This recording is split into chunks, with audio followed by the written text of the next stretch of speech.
Now students देखिए, चलिए last class में हमने क्या देखा था, केमिकल बॉन्डिंग में फजान रूल, ठीक है ना।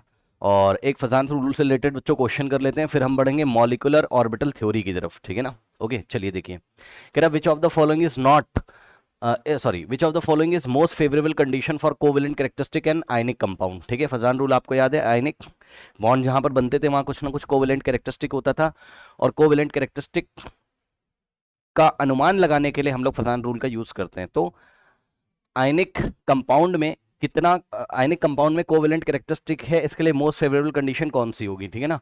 तो चलिए देखते हैं, ध्यान से चेक करिए बच्चों। Option A, smaller size on cation, ये तो आपको नहीं बताया था, याद करिए।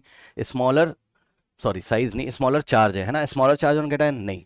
कैटायन पे जब ज़्यादा चार्ज होगा, याद करिए, कैटायन पे जब ज़्यादा चार्ज होगा, देखिए ये इस तरीके से है ना, जब इस पे ज़्यादा पॉजिटिव होगा तभी तो ये नेगेटिव आयन वाले इलेक्ट्रॉन क्लाउड को अट्रैक्ट करेगा, तभी कोवेलेंट कैरेक्टरिस्टिक आएगी, है ना। तो ये ऑप्शन हो नहीं सकता, स्मॉलर चार्ज नहीं, लार्जर चार्ज होना चाहिए, ठीक है ना। नाउ नेक्स्ट इज, बच्चों ध्यान से चेक करिए, स्मॉलर चार्ज ऑन एनायन नहीं, एनायन पे मोर चार्ज होना चाहिए, याद है बच्चों।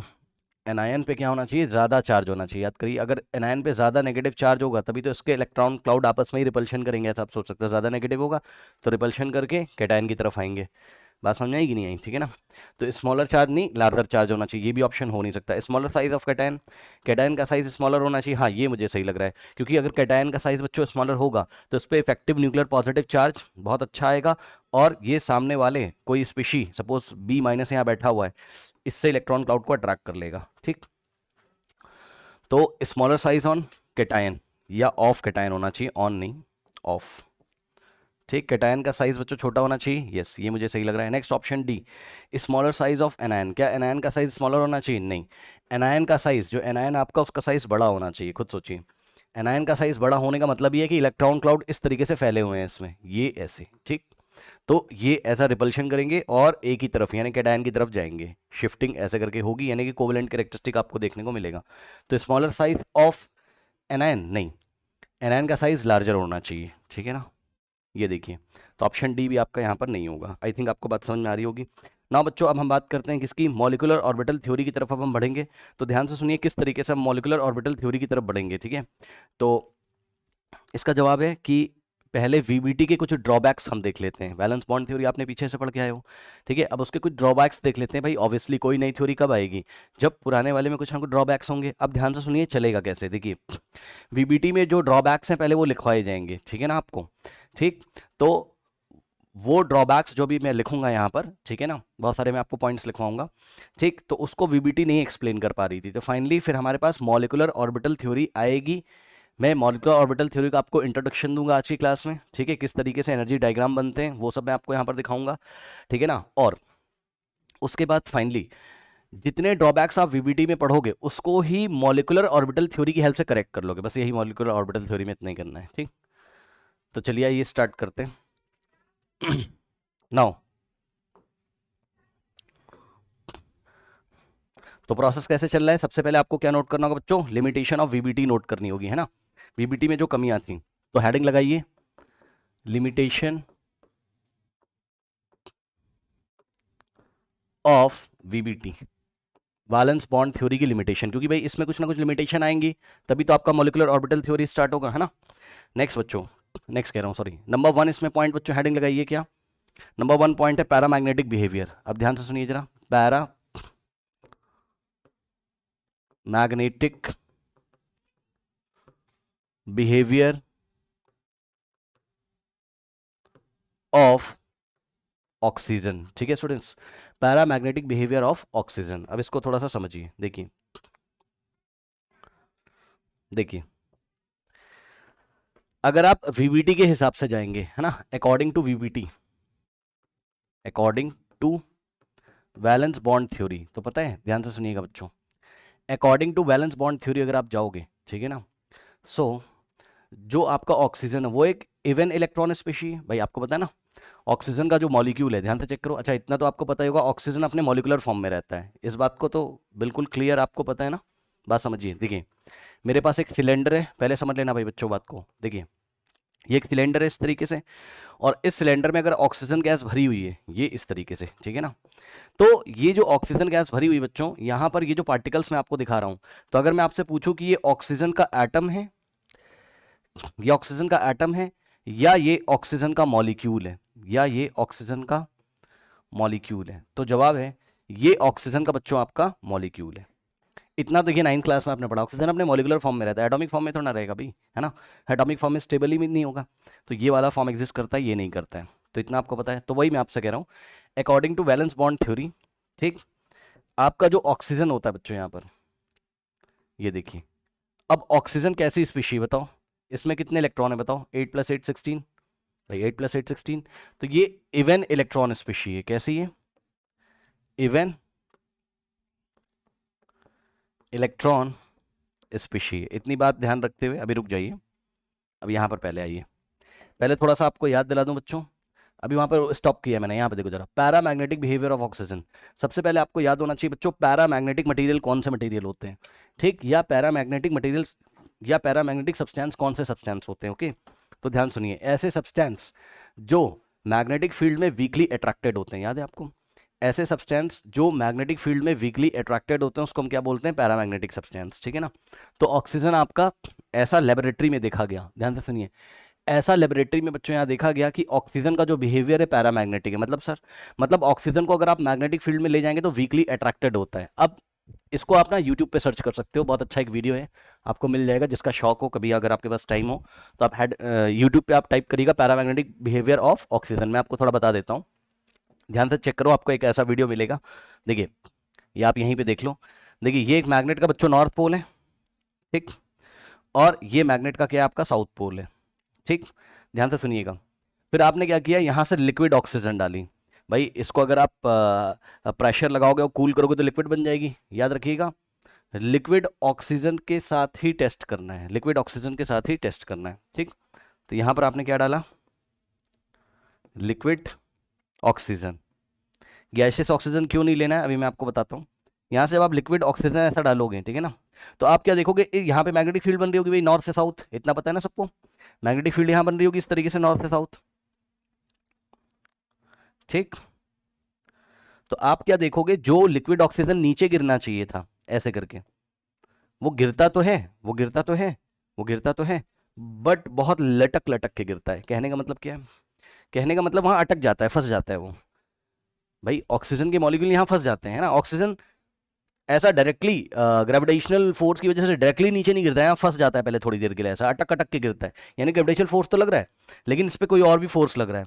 वो कौन सा फोर्स है? मैग्नेटिक फोर्स, ठीक है। जिस तरीके से बच्चों मैग्नेट में आयरन अट्रैक्ट हो जाता है, ठीक है, आयरन चिपक जाता है, आपको पता है, ठीक उसी तरीके से ऑक्सीजन यहाँ चिपक जाता है, ऐसा ऑक्सीजन के मॉलिक्यूल यहाँ चिपक जाते हैं। और जब ग्रेविटेशनल फोर्स का रिजल्टेंट, मतलब जो भी रिजल्टेंट फोर्स आएगा ग्रेविटेशनल फोर्स और मैग्नेटिक फील्ड का अगर आप निकालोगे, तो जब रिजल्टेंट फोर्स नीचे आता है तो वो थोड़ी देर के बाद गिरता है, लटक लटक के गिरता है। कहने का मतलब मोटी मोटी बात ये है, ध्यान से सुनिए बच्चों, यहाँ पर ऑक्सीजन जो है आपका, ठीक है, वो वीकली अट्रैक्ट हो जाता है यहाँ पर। अच्छा एक चीज़ और, आपको गैशियस ऑक्सीजन क्यों नहीं लेना है? गैशियस ऑक्सीजन क्यों नहीं लेना? क्योंकि गैशियस ऑक्सीजन की बच्चों वेलोसिटी बहुत हाई होती है। क्या होती? इसकी वेलोसिटी इज वेरी हाई, है ना, वेलोसिटी इज वेरी हाई। अभी आप गैशियस स्टेट में पढ़ोगे कि गैशियस स्टेट के पार्टिकल होंगे, उनकी वेलोसिटी बहुत ज़्यादा होगी, तो स्किप कर जाएगा, निकल जाएगा, बाहर निकल जाएगा, है ना, कोई फ़ायदा होगा नहीं।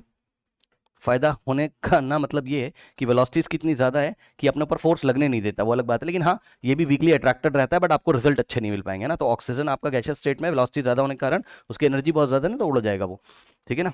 उड़ जाने का मतलब है निकल जाएगा यहाँ से, ठीक है ना, एस्केप कर जाएगा ना। अब यहाँ से देखो, लिक्विड ऑक्सीजन आपने यहाँ पे डाला, अब ये वीकली अट्रैक्टेड हो रहा है, करेक्ट, ये वीकली अट्रैक्टेड हो रहा है और पैरामैग्नेटिक बिहेवियर शो कर रहा है। पैरामैग्नेटिक सब्सटेंस आपके वही सब्सटेंस होते हैं जो ऐसा बिहेवियर दिखाते हैं, यानी कि मैग्नेटिक फील्ड में वीकली अट्रैक्ट होते हैं, ठीक है, बहुत अच्छी बात है। अब पैरामैग्नेटिक बिहेवियर कौन दिखाएगा पता है?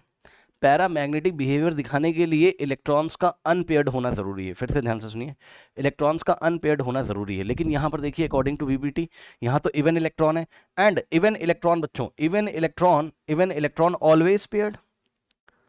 ये क्या होंगे बच्चों बताइए? Always paired. भाई कुछ सोचो ना, अगर इवन इलेक्ट्रॉन है तो पेयरिंग में होंगे ना भाई, 16 है टोटल, 8 पेयर बन जाएंगे, ऐसा सोचो आप, ठीक। तो अगर ये ऑलवेज पेयर्ड हैं अकॉर्डिंग टू वीबीटी, और जो पेयर्ड हैं वो पैरामैग्नेटिक बिहेवियर नहीं शो करते हैं, याद रखिएगा, अनपेयर्ड ही पैरामैग्नेटिक बिहेवियर शो करते हैं। तो इसका मतलब अकॉर्डिंग टू वीबीटी है ना, इसको किसको, ऑक्सीजन को पैरामैग्नेटिक नहीं होना चाहिए क्योंकि पेयर्ड हो गए, ठीक, इलेक्ट्रॉन्स यहाँ पर पेयर्ड है, इवन इलेक्ट्रॉन्स हैं। तो अकॉर्डिंग टू वीबीटी इसको पैरामैग्नेट नहीं होना चाहिए। लेकिन आप खुद सोचो ना भाई, आप भरोसा किस पे करोगे? लेबोरेटरी में जो प्रैक्टिकल आपने किया है आप तो भरोसा उसी पे करोगे ना। और ये लेबोरेटरी में देखिए आपने यहाँ पर प्रैक्टिकल करके रखा हुआ है कि ऑक्सीजन जो है बच्चों आपका वो मैग्नेटिक फील्ड में यहाँ वीकली अट्रैक्टेड हो रहा है, यानी कि अब यहाँ से हमें पता चल रहा है कि भाई कुछ ना कुछ तो गड़बड़ है, किसमें, कुछ ना कुछ तो गड़बड़ है, किसमें, वीबीटी में, ठीक। तो बस यहीं से मॉलिक्यूलर ऑर्बिटल थ्योरी का जन्म होता है, यानी कि जो भी ड्रॉबैक्स हैं आपके, जो भी लिमिटेशन है वीबीटी की, उन लिमिटेशन को ही हम मॉलिक्यूलर ऑर्बिटल थ्योरी में बच्चों करेक्ट करेंगे। तो इस बात को ये लिख लेते हैं थोड़ा सा, ठीक। सबसे पहले आपको यहाँ पर ये पता होना चाहिए बच्चों कि ये पैरामैग्नेटिक मटेरियल कौन से होते हैं। तो इसको एरो लगा के आप लिख लीजिए, क्या, weekly attracted in the presence of, weekly attracted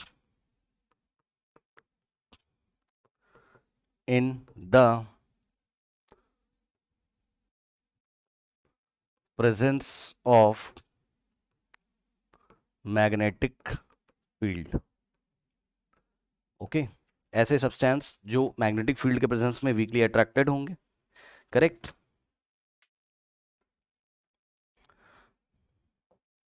फिर मैंने आपको बताया कि टेस्ट आपको किसकी हेल्प से करना है, ये जो टेस्ट आप कर रहे हो या ये प्रैक्टिकल कर रहे हो लिक्विड ऑक्सीजन के साथ करना है, गैसेस ऑक्सीजन की वेलोसिटी बहुत हाई होती है, ठीक। अब ध्यान से बच्चों चेक करिए जरा, इसका मतलब ये है कि अगर ऑक्सीजन, ध्यान से सुनिएगा बच्चों, अगर ऑक्सीजन पैरामैग्नेटिक बिहेवियर दिखा रहा है, इसका मतलब भाई एक पॉइंट निकल के आ रहा है यहाँ पर जो नोट करने वाला है कि जरूर ऑक्सीजन में पेयर्ड इलेक्ट्रॉन तो नहीं होंगे, वो तो वीबीटी के अकॉर्डिंग थे, है ना, वो तो वीबीटी के अकॉर्डिंग थे, यानी कि ऑक्सीजन में अनपेयर्ड इलेक्ट्रॉन होंगे, ठीक है ना, क्या, अनपेयर्ड इलेक्ट्रॉन ऑक्सीजन में क्या होंगे, इसको हम लोग मॉलिक्यूलर ऑर्बिटल थ्योरी में देखेंगे, ठीक है ना, टेंशन मत लो आप, अनपेयर्ड इलेक्ट्रॉन्स होंगे। इसीलिए that's why oxygen is para magnetic, okay. एक मेरी रिक्वेस्ट है, यूट्यूब पे आप ये ज़रूर टाइप करिए paramagnetic behaviour of oxygen practical करके, है ना, आप एक वीडियो देखोगे बहुत अच्छा, ठीक है, मैंने भी देखा है, आप भी देखो, ठीक है ना, ऑक्सीजन किस तरीके से अट्रैक्ट होता है यहाँ पर। तो ये बच्चों आपका पहला पॉइंट है, करेक्ट, ये आपका पहला फर्स्ट पॉइंट है। क्या है first point? Paramagnetic behaviour of oxygen को वीबीटी एक्सप्लेन नहीं कर पाया, तो हमारे पास नई थ्योरी की यहाँ शुरुआत होगी, that is molecular orbital theory. Next है बच्चों, ये आपका फर्स्ट लिमिटेशन था। सेकंड लिमिटेशन है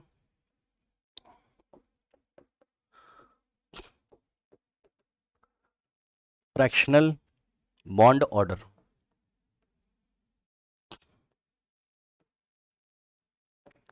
ठीक। नेक्स्ट ऑर्डर है आपका, नेक्स्ट लिमिटेशन है फ्रैक्शनल बॉन्ड ऑर्डर, ठीक है स्टूडेंट्स। नाउ अब ध्यान से चेक करिए, according to VBT,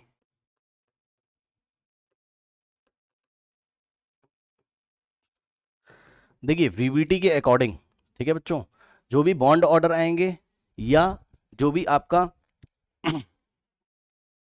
according to VBT molecules में जब भी आप बॉन्ड ऑर्डर निकालोगे तो वो क्या आता है, नेचुरल नंबर आता है, ठीक है ना। या अगर आप नंबर ऑफ बॉन्ड्स निकालोगे, चाहे आप नंबर ऑफ बॉन्ड्स निकालिए, ठीक, वो भी एक नेचुरल नंबर आएगा, ठीक। और चाहे आप बीओ निकालो, बीओ का मतलब बॉन्ड ऑर्डर, ये भी क्या आएगा, नेचुरल नंबर आएगा अकॉर्डिंग टू वीबीटी। अब आप बोलोगे आपने तो हमें बॉन्ड ऑर्डर पीछे की क्लासेस में फ्रैक्शनल में भी निकाल के दिखाया, हाँ निकाल के दिखाया है, वो बैक बॉन्डिंग के बाद आपने देखा ना फ्रैक्शन वगैरह में आता तब भी F3 वगैरह में, हाँ निकाल के दिखाया, क्योंकि असलियत में ऐसा होता है, बट वीबीटी इसको एक्सप्लेन नहीं करती है। ध्यान से सुनिए, आपका जो बॉन्ड ऑर्डर है वो फ्रैक्शन में भी आता है, ठीक है, बॉन्ड फ्रैक्शन में भी आते हैं, तो वो वीबीटी थोड़ी ना एक्सप्लेन करता है, वो तो आपको पढ़ाया गया था ताकि आपको निकालना है, ठीक है ना। ये जो फ्रैक्शन वाली कहानी है, बॉन्ड ऑर्डर आपके फ्रैक्शन में आ रहे हैं या नंबर ऑफ बॉन्ड फ्रैक्शन में आ रहे हैं, ये पीबीटी नहीं एक्सप्लेन करती है, मॉलिक्यूलर ऑर्बिटल थ्योरी एक्सप्लेन करती है, ठीक है ना, ये मॉलिक्यूलर ऑर्बिटल थ्योरी एक्सप्लेन करती है, ठीक है students. But in species, but in species, but in species like आपने देखा था बच्चों कार्बोनेट में CO3 2 माइनस, फिर आपने BF3 में देखा था, ठीक है। कार्बोनेट में अगर आपने बॉन्ड ऑर्डर निकाला था तो कितना आया था याद है, 4/3, ठीक। BF3 में 4/3 जो कि फ्रैक्शन में आ रहा है, इन फ्रैक्शन, ठीक। और ये सब क्या है, बॉन्ड ऑर्डर लिखा हुआ है। तो आपको बात समझ में आई क्या? वीबीटी के अकॉर्डिंग बच्चों बॉन्ड ऑर्डर हमेशा कैसा होना चाहिए, नेचुरल नंबर। लेकिन हमने देखा है कुछ स्पीशीज एग्जिस्ट करती हैं, जैसे कार्बोनेट हो गया, BF3 हो गया, यहाँ पे बॉन्ड ऑर्डर कैसा है, फ्रैक्शन में आ रहा है, 4/3 पीछे कैलकुलेट कराया है, देख लीजिए कॉपी में, ठीक है ना। तो ये जो बट वाली बात लिखी, ये इसको काउंटर करती है, किसको, वीबीटी को। वीबीटी इसको एक्सप्लेन नहीं कर पा रही, लेकिन हाँ ऐसा होता है। इसका मतलब वीबीटी में कुछ ना कुछ कमियां हैं, तो ये भी वीबीटी की एक कमियां है। नेक्स्ट बढ़ते हैं, इसका स्क्रीनशॉट ले लीजिए, नेक्स्ट बढ़ते हैं, नंबर 3। नेक्स्ट देखिए, नंबर 3 बच्चों, existence of odd electron species, existence of odd electron species. ध्यान से बच्चों चेक करिए, देखिए existence of odd electron species, पता है वीबी। अब आप बोलोगे कि पीछे तो ऑड इलेक्ट्रॉन स्पीशीज पढ़ाई गई आपको क्लास में, हाँ ठीक है पढ़ाई गई, कोई दिक्कत नहीं है, ठीक है, वो एग्जिस्ट करती हैं इसलिए पढ़ाई गई, लेकिन वीबीडी उसको एक्सप्लेन नहीं करता है। बात समझो, वीबीडी के अकॉर्डिंग भाई, वीबीडी का कॉन्सेप्ट ही यही था यार कि इलेक्ट्रॉन पेयर में होंगे। खुद सोचो, वीबीडी का कॉन्सेप्ट ही यही था, इलेक्ट्रॉन कैसे होंगे, पेयर में होंगे, ठीक है ना। जहां पर ओवरलैपिंग होती थी वीबीडी में, याद है वीबीटी जब आपने पढ़ी थी, हाइब्रिडाइजेशन वगैरह सारी कहानी आपने पढ़ी, वहाँ पर जहाँ ओवरलैपिंग होती थी दो एटॉमिक ऑर्बिटल्स के बीच में, तो वहाँ इलेक्ट्रॉन पेयर्ड हो जाते थे, देखा है आपने, 2 इलेक्ट्रॉन रहते थे। तो इलेक्ट्रॉन अगर पेयर में, तो इलेक्ट्रॉन हमेशा इवन ही होंगे उस स्पीशी में, क्योंकि इवन अगर इवन इलेक्ट्रॉन है तभी तो पेयरिंग संभव है ना। ऑड इलेक्ट्रॉन भाई कुछ सोचो ना, ऑड इलेक्ट्रॉन है तो पेयरिंग कहाँ संभव होगी, ठीक है ना। मान लीजिए 5 इलेक्ट्रॉन है, ऑड है, तो भाई 5 में से 1 इलेक्ट्रॉन तो बेचारा बच जाएगा, क्योंकि जो 4 इलेक्ट्रॉन है उसमें 2-2 के पेयर बन जाएंगे, ठीक है ना। तो ये चीज़ है, ठीक। लेकिन हमने क्या देखा, हमने देखा भाई ऑड इलेक्ट्रॉन स्पीशीज तो एग्जिस्ट करती है, लेकिन वीबीटी के अकॉर्डिंग ऑड इलेक्ट्रॉन स्पीशीज नहीं एग्जिस्ट करती होंगी, ठीक। तो ये भी इसकी एक कमी है। पीछे जो ऑड इलेक्ट्रॉन स्पीशीज आपको पढ़ाई गई है, वो एग्जाम में क्वेश्चन आएगा तो डील तो आपको करना है, इसलिए आपको पहले ही पढ़ा दिया गया कि हाँ भाई ऐसा होता है, और इसमें आप जो भी इसका स्ट्रक्चर वगैरह आप बनाओगे, सारी चीज़ें आपको सिखाई गई पीछे, ठीक है ना। Now according to VBT, according to VBT valence bond theory, odd electron species, odd electron species,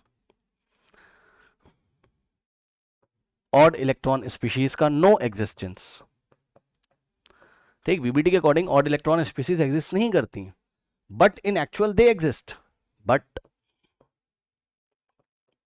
in reality they exist, reality में तो एग्जिस्ट करते हैं। एग्जाम्पल के तौर पे बहुत सारे एग्जाम्पल्स बच्चों आपने लास्ट क्लास में देखे थे, कौन सा, NO, लास्ट का मतलब है प्रीवियस क्लासेस में, NO2, नेक्स्ट है आपके पास ClO2, नेक्स्ट है आपके पास ClO3 एटसेट्रा, ओके। नाउ ये हो गया आपका नंबर 3। नंबर 4 बच्चों, colours of halogens, colours of halogens. मेरी बात ध्यान से सुनिएगा बच्चों, देखिए एक बात बताओ, आज तक आपने वीबीटी पढ़ी, पीछे बुक से भी आपने पढ़ी होगी, कहीं से भी आप पढ़ लो, क्या वीबीटी में बच्चों कभी किसी सब्सटेंस के कलर की बात करी गई थी, या किसी मॉलिक्यूल या किसी क्या कहते हैं, किसी, यस सब्सटेंस ही बोल देते हैं इसको, किसी सब्सटेंस या किसी कंपाउंड, आप जो बोलना बोल दो, किसी के कलर की बात करी गई थी? कभी नहीं।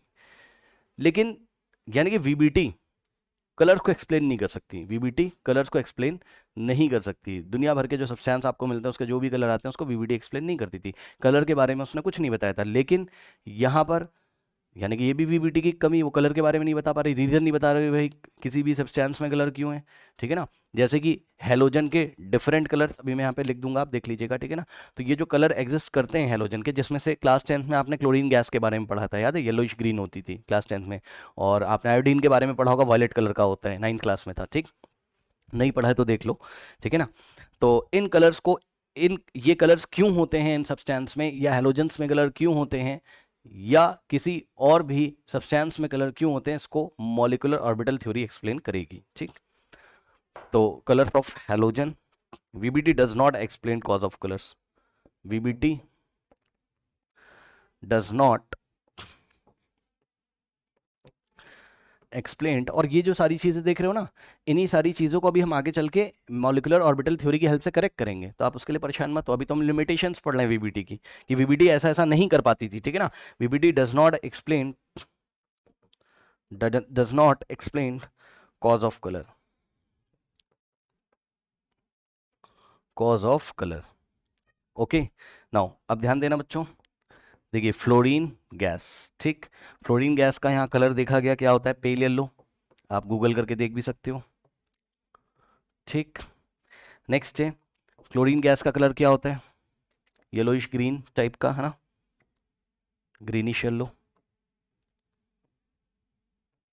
Greenish yellow.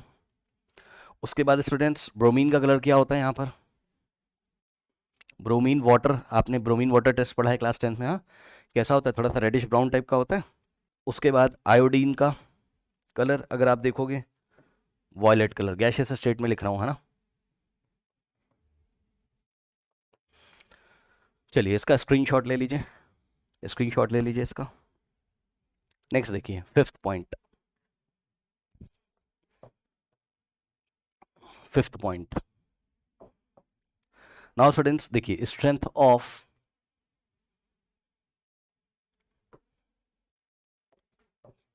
ये पेज नंबर भी आपका 5 है, पॉइंट भी आपका 5th है, स्ट्रेंथ ऑफ, अब आपको अजीब सा लगेगा यहाँ, बट आपको पढ़ना पड़ेगा, strength of sigma and pi bond, sigma and pi bond. ध्यान से सुनो बच्चों, वीबीटी क्या कहती थी बताइए, वीबीटी के अकॉर्डिंग हमेशा कौन सा बॉन्ड स्ट्रांग होता है, सिग्मा, याद है, सिग्मा बॉन्ड पाई से ज़्यादा स्ट्रांग होता था, लेकिन कभी कभी देखा गया कि पाई सिग्मा से ज़्यादा स्ट्रांग होता है, हाँ, कभी कभी देखा गया पाई बॉन्ड सिग्मा से ज़्यादा स्टेबल होता है या स्ट्रांग होता है, ये हमें मॉलिक्यूलर ऑर्बिटल थ्योरी बताएगा, ठीक। तो according to VBT, according, A double C का मतलब अकॉर्डिंग, अकॉर्डिंग टू वीबीटी बच्चों, स्ट्रेंथ ऑफ,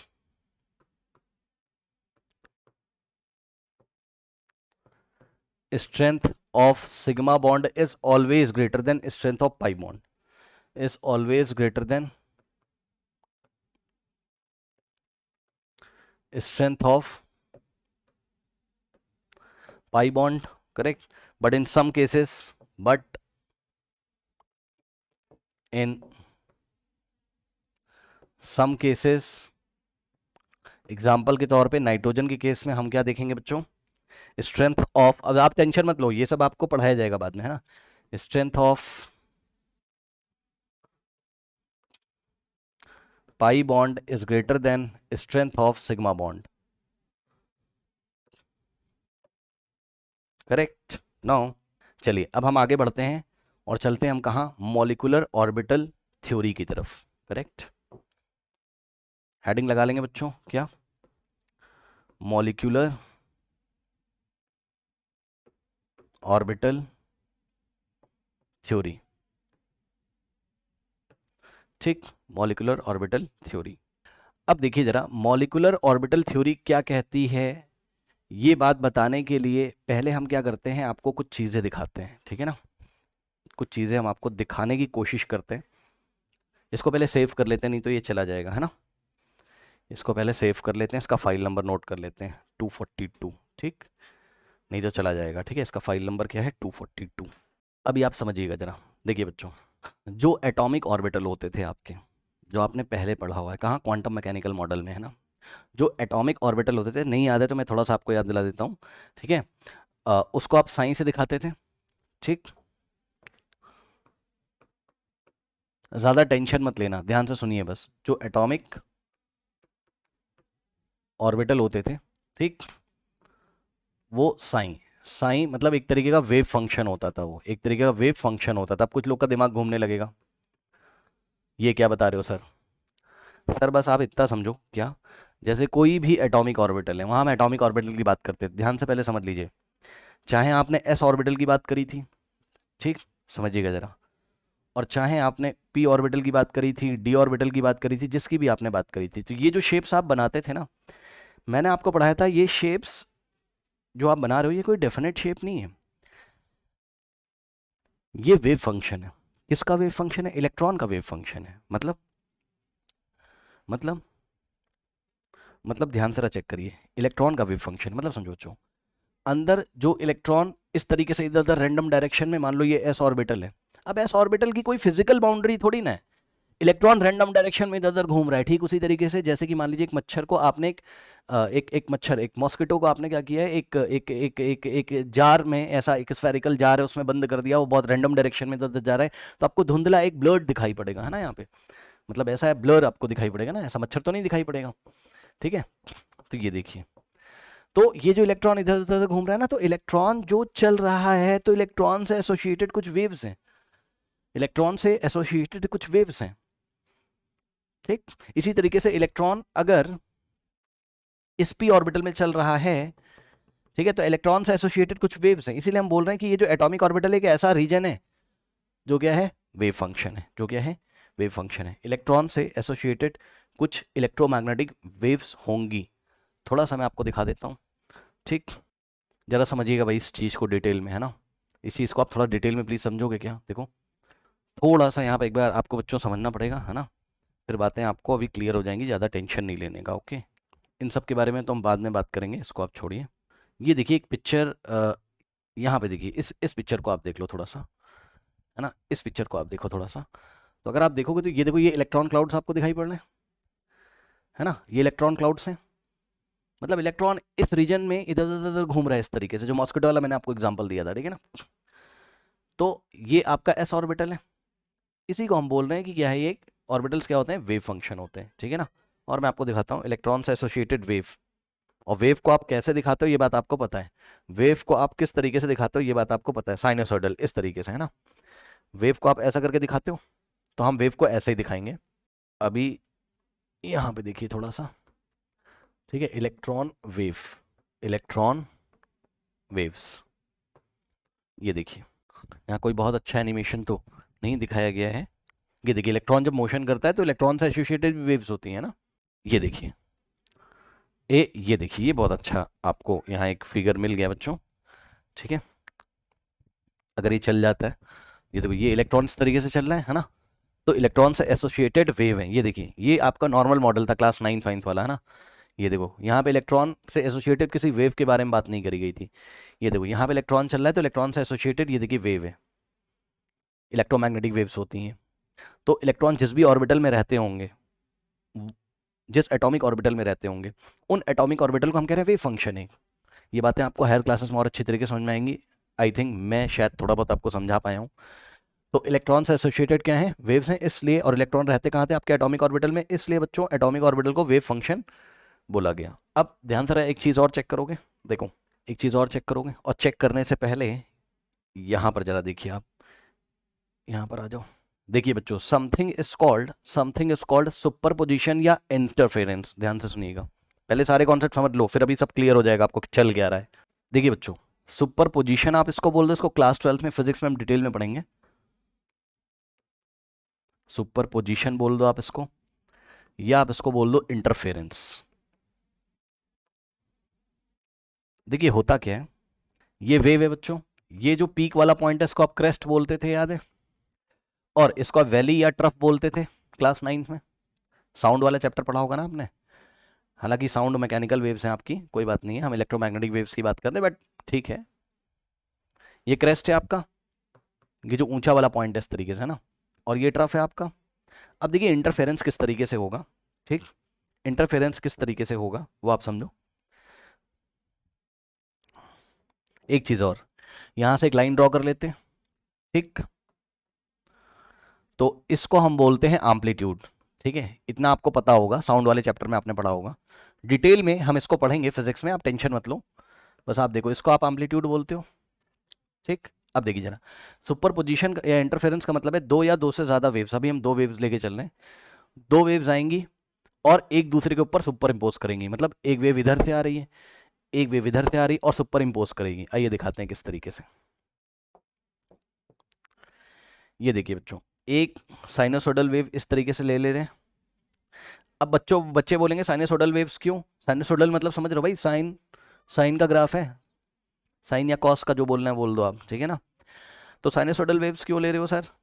क्योंकि ये जो वेव फंक्शन है इसमें जब कैलकुलेशन करी जाती होगी वेव फंक्शन की तो साइन वाइन आता होगा कहीं ना कहीं, क्यों टेंशन ले रहे हो आप? ठीक, तो यहाँ पर देखिए जरा, एक वेव हमने ये ली और एक वेव हम इधर ले लेते हैं। ठीक, अब एक बार बताना भाई, यहाँ से ये वाली वेव आ रही, यहाँ से ये वाली, हम तो एक ही को चलता हुआ आपके सामने यहाँ दिखा सकते हैं, दोनों को तो मैं नहीं चला सकता हूँ। ठीक है, तो बस एक को मैं चला के यहाँ से लेके आऊँगा आपके सामने। ये देखिए, ये ऐसे आ रही आ रही आ रही आ रही आ रही, देखिए क्या क्या सिनेरियो हो सकते हैं। देखो भाई, क्या पता ये ऐसे करके आ जाए, देख रहे हो आप क्या चल रहा है? ठीक, एक बार इसके ना हम इसको थोड़ा छोटा करके इसके 4 पीस कर लेते हैं, तब और अच्छा आपको समझ में आएगा। एक, ये हो गया आपका दूसरा, है ना, और ये हो गया आपका तीसरा, and this is fourth. Okay, अब देखिए बच्चों, जैसे फिजिक्स में आप दो वेक्टर्स का रिजल्टेंट निकालते हो ना, वैसे ही आप यहाँ इंटरफेरेंस में दो वेव्स का रिजल्टेंट निकालोगे। कैसे? ध्यान से चेक करिए, यहाँ से आप एक वेव पकड़ के लेके आओ भाई, आ जाओ, ये वेव आ रही इस पे, ये सुपर इम्पोज हो गई। ठीक, अब एक बार बताओ, जब ऐसा हुआ तो रिजल्टेंट मैं नीचे बना रहा हूं, क्या होगा? देख रहे हो, ये पहली वाली वेव का क्रेस्ट था और ये दूसरी वाली वेव का क्रेस्ट है। क्रेस्ट पे क्रेस्ट आ गया भाई, एम्पलीट्यूड बढ़ जाएगा। हाँ, जब क्रेस्ट पे क्रेस्ट आएगा, ट्रफ पे ट्रफ आएगा तो एम्पलीट्यूड बढ़ जाएगा। ठीक, क्रेस्ट पे क्रेस्ट आ गया और यहां पे देखिए ट्रफ पे ट्रफ आ गया, तो इसका जो रिजल्टेंट बनेगा, इसका जो रिजल्टेंट बनेगा, ट्रफ पे ट्रफ आ रहा है। ठीक, कहां पे लिख दें? नहीं लिख दें कहीं, ट्रफ पे ट्रफ आ रहा है, तो इसका जो रिजल्टेंट बनेगा, एक जो इसका रिजल्टेंट वेव आएगा वो इस तरीके का आएगा। ध्यान से समझिएगा, यहां सब ये ऐसी, देख रहे हो, ये येलो कलर से हमने इसका, हालांकि ये ऊपर वाली वेव से सुपर इम्पोज हो जा रहा है, ऐसा नहीं करना है भाई, इसको थोड़ा सा छोटा कर लेते हैं, थोड़ी जगह की कमी है। ये देखिए क्या हुआ, क्या देख रहे हो आप, यहाँ पे एम्पलीट्यूड बढ़ गया, एम्पलीट्यूड बढ़ गया, यानी कि जो रिजल्टेंट वेव है उसका एम्पलीट्यूड बढ़ गया। ठीक, अब इसका एक बेहतरीन एग्जांपल मैं आपको दे सकता हूँ। जैसे कि मान लीजिए आप सिनेमा हॉल में बैठे हुए हो, ठीक है ना, वैसे तो आजकल के सिनेमा हॉल बड़े टेक्नोलॉजी की हेल्प से बहुत एडवांस, बट जो पुराने सिनेमा हॉल होते थे उसमें क्या होता था भाई, आप कहीं बैठे, आवाज़ आवाज़ बहुत ज़्यादा आती थी वहाँ पर, और कहीं बैठे तो आवाज़ ही नहीं आ रही है।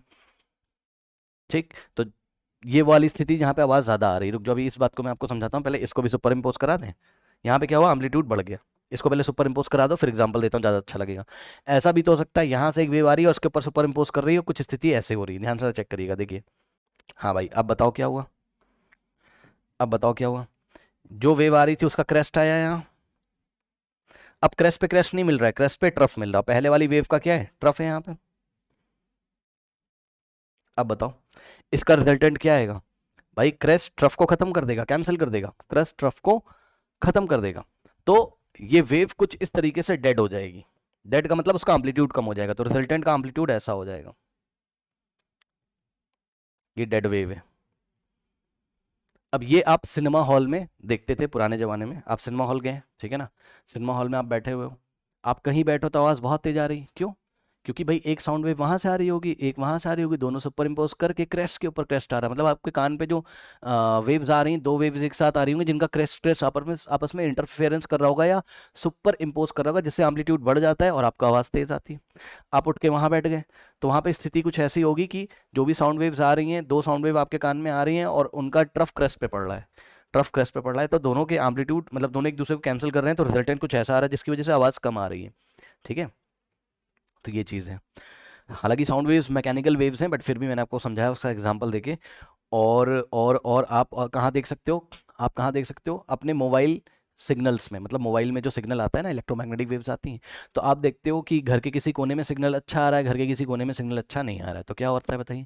हाँ, आप छत पे चले गए या कहीं आप चले गए, मान लीजिए घर के किसी कोने में बहुत अच्छा सिग्नल आ रहा है, कहीं कहीं कुछ बच्चे जो रूरल एरियाज़ वगैरह में रहते होंगे, आपने ऐसा देखा होगा, है ना, क्योंकि टावर्स का जो क्या कहते हैं लगाने का स्टाइल बहुत ध्यान वहाँ नहीं दिया जाता है, बट फिर भी चलिए यहाँ पर देखिए, आप यहाँ पर देखिए, ठीक, यहाँ पे देखिए जरा क्या होता है, नेटवर्क बहुत अच्छा तब आएगा जब ये वाली वेव यहाँ से आ रही, ये वाली वेव, वेव का मतलब जो सिग्नल्स आ रहे हैं इलेक्ट्रोमैग्नेटिक वेव्स आ रही है ना। ओके, अगर क्रेस्ट पे क्रेस्ट आ गया, ट्रफ पे ट्रफ आ गया, तब तो यहाँ नेटवर्क बहुत अच्छा होगा, ठीक। और अगर क्रैश पे ट्रफ आ गया तो नेटवर्क वहाँ पे आपका चला जाता है, फिर अपनी पोजीशन आप चेंज करके यहाँ से यहाँ आओगे। मतलब ऐसा अपने घर में आप चेंज करते हो ना जगह, इधर से उधर जाते हो, उधर से उधर जाते हो, तो आप अगर एक ऐसी स्थिति पे पहुंच जाओ जहाँ पर ऐसा सुपर सुपर पोजीशन हो रहा है, वेव इस तरीके से सुपर इम्पोज कर रही हैं, या इंटरफेरेंस इस वाला पैटर्न का हो रहा है, ठीक है ना, तो वहाँ पे सिग्नल आपके अच्छे आएंगे, ठीक है ना। क्रैश पे क्रैश, टर्फ पे टर्फ। आई थिंक आपको बात समझ में आई होगी। आप ध्यान से सुनिए बच्चों, ऐसे इंटरफेरेंस को हम क्या बोलते हैं? Constructive interference. इसको हम क्या बोलेंगे? ये वाला आपका क्या है? कंस्ट्रक्टिव इंटरफेरेंस, ठीक। और ये वाला हो गया कंस्ट्रक्टिव, नाम से ही पॉजिटिविटी आ रही है। कंस्ट्रक्टिव मतलब कंस्ट्रक्ट हो जाएगा, बढ़ जाएगा, ठीक। और डिस्ट्रक्टिव मतलब डिस्ट्रक्ट हो गया, खराब हो गया, ठीक, यानी कि एम्पलीट्यूड खत्म हो गया इसका, ठीक है, डेड हो गया। तो ये हो गया क्या?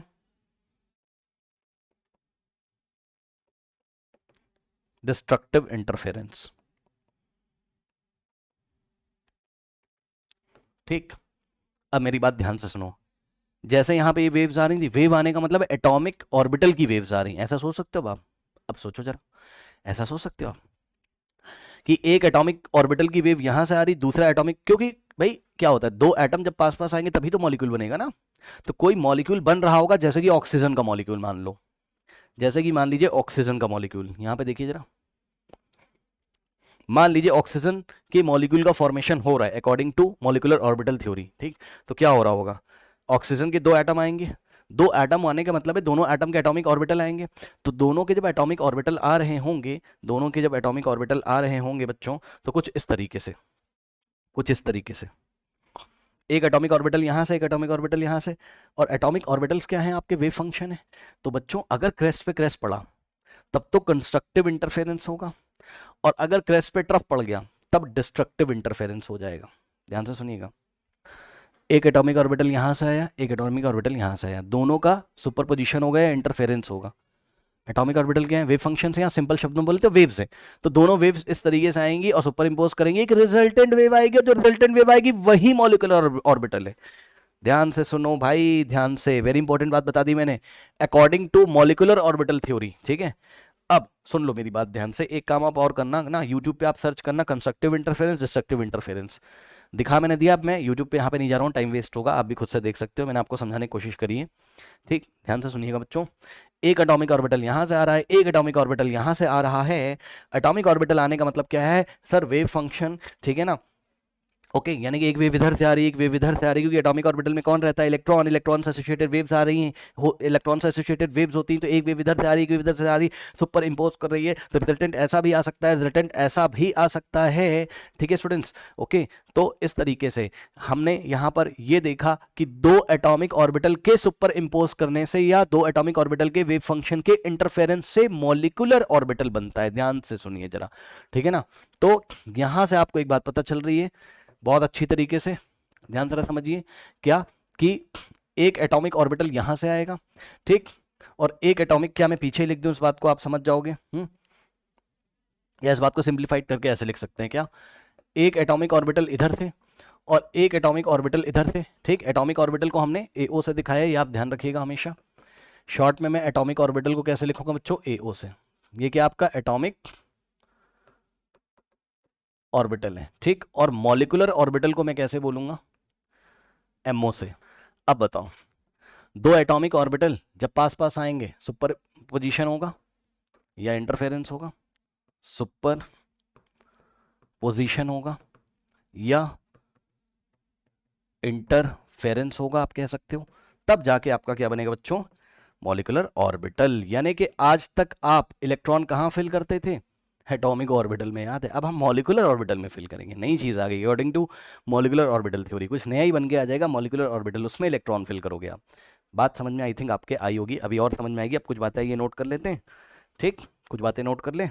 देखिए, मॉलिक्यूलर ऑर्बिटल थ्योरी में यहाँ पर हम लिखेंगे क्या? एटॉमिक ऑर्बिटल, और यहाँ हम लिखेंगे थोड़ा सा मॉलिक्यूलर ऑर्बिटल्स के बारे में, ठीक। देखिए बच्चों, एटॉमिक ऑर्बिटल में क्या बात करी गई थी? नंबर 1 पॉइंट लिखेंगे एटॉमिक ऑर्बिटल में, इन an atom, in an atom electron are present in atomic orbital. Electrons are present in atomic orbital. Molecular orbital में क्या बात करी जाएगी, इलेक्ट्रॉन कहाँ प्रेजेंट होंगे, मॉलिक्यूलर ऑर्बिटल में। Okay, so in a molecule इस थ्योरी के अकॉर्डिंग, मॉलिक्यूलर ऑर्बिटल की थ्योरी के अकॉर्डिंग, इन अ मॉलिक्यूल, अब देखो एटम शब्द को हटा के हमने मॉलिक्यूल शब्द का यूज कर रहे हैं, ठीक है ना। इन अ मॉलिक्यूल, आज ही नहीं सब कुछ खत्म हो जाएगा, परेशान मत होइए, धीरे धीरे सब क्लियर हो जाएगा 2-3 क्लास में, ठीक है ना। In a molecule, in a molecule electrons are present, electrons are present in are present in molecular or in molecular orbital, in लिख देते हैं पूरा, in molecular orbitals, not in atomic orbital, not in atomic orbitals। ठीक, अब electron कहाँ present रहेंगे बच्चों, molecular orbital में, एटॉमिक ऑर्बिटल में नहीं प्रेजेंट होगा। मॉलिक्यूलर ऑर्बिटल बनने का स्टाइल आपको दिखाया, 2 एटॉमिक ऑर्बिटल आएंगे, सुपर पोजीशन होगा या इंटरफेरेंस होगा, और क्या बन जाएगा, मॉलिक्यूलर ऑर्बिटल। ठीक, 2 atomic orbital, super position, molecular orbital. Okay, now okay, चलिए अब देखते हैं हम लोग सेकंड डिफरेंस, ये आपका फर्स्ट था, सेकंड देखिए। अब एक बात बताओ, ध्यान से समझिएगा, देखिए खुद दिमाग लगाओ और मुझे बताओ, अगर आप ओनली एटॉमिक ऑर्बिटल की बात कर रहे हो, अगर आप किसकी बात कर रहे हो, ओनली एटॉमिक ऑर्बिटल की अगर आप बात कर रहे हैं, तो भाई एक बात बताओ, एटॉमिक ऑर्बिटल की अगर आप बात कर रहे हो, तो इलेक्ट्रॉन अगर एटॉमिक ऑर्बिटल हैं में बैठे हैं, तो उस पर कंट्रोल कौन करेगा, एटम का न्यूक्लियस। ध्यान से सुनिएगा, एटम का न्यूक्लियस, भाई एक एटम के पास एक ही न्यूक्लियस होता है ना, एक एटम के पास एक ही न्यूक्लियस होता है, तो वही न्यूक्लियस उन एटॉमिक ऑर्बिटल में रहने वाले इलेक्ट्रॉन पे कंट्रोल करेगा। मतलब एटॉमिक ऑर्बिटल में क्या होगा, मान लो कोई एटॉमिक ऑर्बिटल है, यहां पे न्यूक्लियस है, ठीक, यहां पे न्यूक्लियस है, तो यहां पे जो इलेक्ट्रॉन होंगे बच्चों, इस पे कंट्रोल कौन करेगा, these electrons are controlled. Controlled शब्द का मतलब ये है कि भैया जो फोर्स ऑफ अट्रैक्शन वगैरह लग रहा होगा उसकी बात कर रहे हैं न्यूक्लियस इलेक्ट्रॉन के बीच में। So these electrons are controlled by only one nucleus. लेकिन मॉलिक्यूलर ऑर्बिटल में क्या होगा बताओ, हाँ, बट इन मॉलिक्यूलर ऑर्बिटल, अब एक बात बताओ जरा, मॉलिक्यूलर ऑर्बिटल में अभी आपने ही तो बताया है क्या, कि 2 एटॉमिक ऑर्बिटल पास पास आएंगे तो मॉलिक्यूलर ऑर्बिटल बनेगा। मतलब समझो, जस्ट मैं आपको बता रहा हूँ, एक वेव फंक्शन यहाँ से आया, वेव फंक्शन का मतलब कोई एटॉमिक ऑर्बिटल, वेव फंक्शन यहाँ से आया, कोई एटॉमिक ऑर्बिटल, तो इस एटॉमिक ऑर्बिटल का, ध्यान सुनना, ये एटॉमिक ऑर्बिटल का वेव फंक्शन है, ये दूसरे एटॉमिक ऑर्बिटल का वेव फंक्शन है, इस एटॉमिक ऑर्बिटल का भी तो न्यूक्लियस होगा कहीं ना कहीं। अब कुछ बच्चे कंफ्यूज हो गए, अरे यार इस ऑर्बिटल को ना बना के मैंने वेव बना दी, क्या दिक्कत है, एटॉमिक ऑर्बिटल को, है ना, इसका अपना एक न्यूक्लियस होगा और इसका अपना एक न्यूक्लियस होगा, सही है, 2 अलग अलग एटम पास पास आ रहे हैं ना। तो जब मॉलिक्यूलर ऑर्बिटल बनके तैयार होगा, जब मॉलिक्यूलर ऑर्बिटल बनके तैयार होगा, मान लो ये आपका क्या बनके तैयार हो गया, मॉलिक्यूलर ऑर्बिटल, ये मॉलिक्यूलर ऑर्बिटल का वेव फंक्शन है, ये यहाँ से आ रही थी, सुपर इम्पोज हुआ और ये बन गया आपके पास क्या, मॉलिक्यूलर ऑर्बिटल का वेव फंक्शन। ठीक, तो ध्यान से सुनिए, अब जो इलेक्ट्रॉन्स होंगे, उस पर 2 न्यूक्लियस का कंट्रोल होगा, ये न्यूक्लियस भी, ये न्यूक्लियस भी, बस ये बात है, दोनों न्यूक्लियस इलेक्ट्रॉन पे कंट्रोल करेंगे। ठीक, इसी बात को नोट कर लीजिए, एटॉमिक ऑर्बिटल में electrons are controlled by only one nucleus and molecular orbital में electrons are controlled by 2 nucleus. Okay, तो अच्छा एक चीज़ और, नाम भी लिख लीजिए इसमें, है ना, in atomic orbital electrons are present in atomic orbital, atomic orbital के नाम क्या थे, sp-d-f, और यहाँ पर मॉलिक्यूलर ऑर्बिटल के नाम होंगे बच्चों आपके डेल, मॉलिक्यूलर ऑर्बिटल के नाम होंगे आपके कौन कौन से, सिग्मा, पाई और डेल। डेल आपको पढ़ना नहीं, इस पर हल्का सा कट लगा दो, ये आपके सिलेबस में नहीं है, ये आपके सिलेबस में नहीं है। ठीक। नाउ दूसरा पॉइंट, इन मॉलिक्यूल्स या in an atom, in an atom electron is controlled by, electron is या इलेक्ट्रॉन्स आर, जो लिखना हो लिख लो, controlled by only one nucleus, are controlled by only one nucleus. And here molecular orbital में electrons are controlled by, in a molecule, in a molecule electron is controlled by, electron is controlled by। अब ध्यान सुनो भाई, जरूरी थोड़ी ना है कि दो ही एटम पास पास आए हो, दो ही वेव्स का सुपर पोजीशन हो रहा हो, दो से ज्यादा वेव्स भी हो सकती हैं। तो बस मैंने आपको समझाने के लिए दो वेव्स का एग्जांपल लिया भाई, क्या पता तीन एटम कंबाइन कर रहे हो, है ना, तो तीन एटॉमिक ऑर्बिटल्स आएंगे, ठीक है ना, और मॉलिक्यूलर ऑर्बिटल बनेगा। तो कहने का मतलब है कि मॉलिक्यूल्स में एक से ज्यादा न्यूक्लियस होते हैं, बस इतना समझो, मोर देन वन न्यूक्लियस। ठीक, दो भी हो सकते हैं, तीन भी हो सकते हैं। Electrons are controlled by more than one nucleus.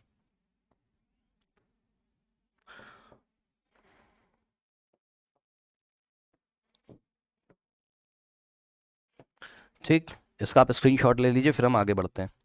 सारी बातें मैंने आपको समझा दी हैं, बस अब लिखना लिखना बचा हुआ है, तो आप नोट करिए फटाफट। हेडिंग लगाएंगे linear combination of atomic orbitals, linear combination of atomic orbitals. ठीक है, जिसको भी शॉर्ट में आप बोल सकते हो LCAO, LCAO, linear combination of atomic orbital. अब आपको पता ही चल रहा होगा चल चल चल क्या रहा है यहाँ पर। लीनियर कॉम्बिनेशन मतलब एटॉमिक ऑर्बिटल का लीनियर कॉम्बिनेशन कराने का मतलब है एटॉमिक ऑर्बिटल आ रहे होंगे, सुपरपोजिशन हो रहा होगा, मॉलिक्यूलर ऑर्बिटल बन रहा होगा, यानी कि एक तरीके से क्या पढ़ लो आप, फॉर्मेशन ऑफ, जो कि मैं आपको पढ़ा चुका हूं, बस लिखना लिखना बचा है ना, फॉर्मेशन ऑफ मॉलिक्यूलर ऑर्बिटल। अब ध्यान से सुनो,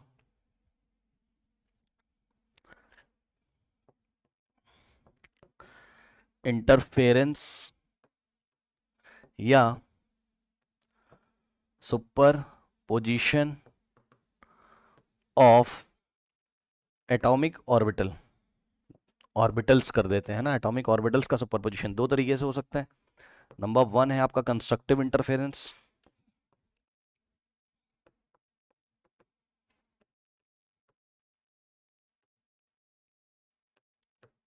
ठीक, constructive interference.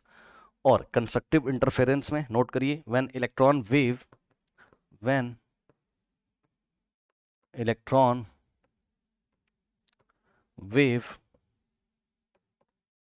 function in same phase, in same phase,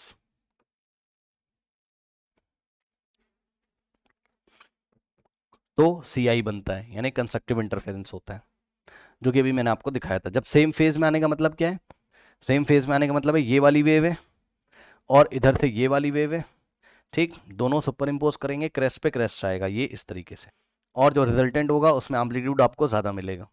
same phase में आने का मतलब है क्रेस्ट पे क्रेस्ट आ रहा है, ठीक है ना, बात समझ में आ गई कि नहीं आ गई, ठीक है ना। ओके, नाउ इसको यदि आप और अच्छी तरीके से दिखाओगे तो आप ऐसे दिखा सकते हो, यहाँ पे डायग्राम बना देता हूँ मैं, ये आपकी एक्स एक्सिस है और ये आपकी एक्स एक्सिस है, ठीक है ना।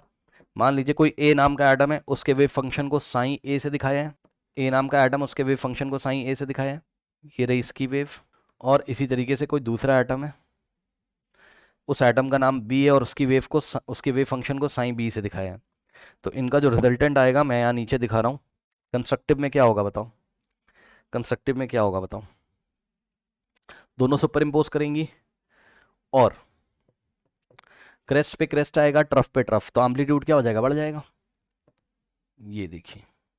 और इसको हम क्या बोलेंगे, ध्यान से समझिए, इसको हम बोलेंगे फिजिक्स या केमिस्ट्री की भाषा में ये जो वेव बन के आ रहा है इसको हम बोलेंगे, दोनों वेव फंक्शन ऐड हो गए, साइन ए प्लस साइन बी। और ये जो एडिशन होता है ये वेक्टर टाइप का एडिशन होता है। आप फिजिक्स में आगे चल के पढ़ोगे, ज़्यादा टेंशन आप मतलब, वेक्टर टाइप का एडिशन होता है। दोनों सेम फेज में ऐड हो गए, ठीक। क्रेस्ट क्रेस्ट और ये एम्पलीट्यूड बढ़ गया। तो ये जो बन के आया है, ठीक, ये क्या है, एक तरीके से एटॉमिक ऑर्बिटल है। ये क्या है, एक तरीके से एटॉमिक ऑर्बिटल है।